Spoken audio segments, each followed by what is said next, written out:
On the afternoon of Wednesday, November 22nd, 2023, Montgomery County Fire and Rescue crews were dispatched to a residence in Bethesda for a report of a patient in cardiac arrest.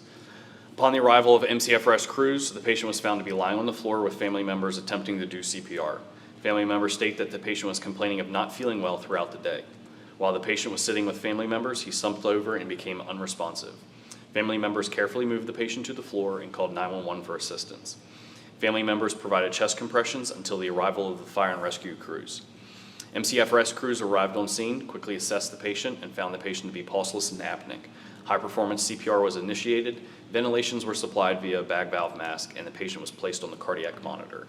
The initial rhythm was ventricular fibrillation. The patient was defibrillated and chest compressions were continued. The crews worked together to intubate the patient and secure the airway, obtain vascular access via an IO, and administer epinephrine. At the next 2 pulse checks, the patient was still in ventricular fibrillation, so a second and third shock were delivered. During the 4th pulse check, the patient was found to have a return of spontaneous circulation with strong, palpable pulses.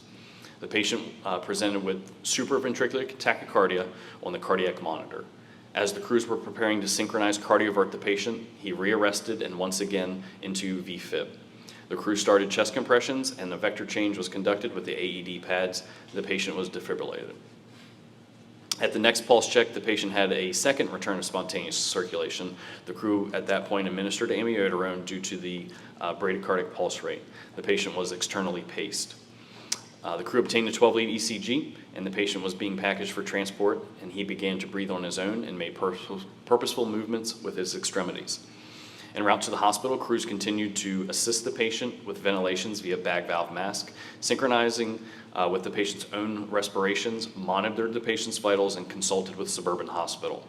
Upon arrival at the hospital, care was transferred to the waiting emergency department staff. The patient was stabilized and transferred to the intensive care unit where his condition continued to improve. Thanks to the knowledge, skills, and teamwork of the MCFRS crews on scene, the excellent care from Suburban, the patient was discharged home neurologically intact and continues to do well. Appreciate it, man. Thank you.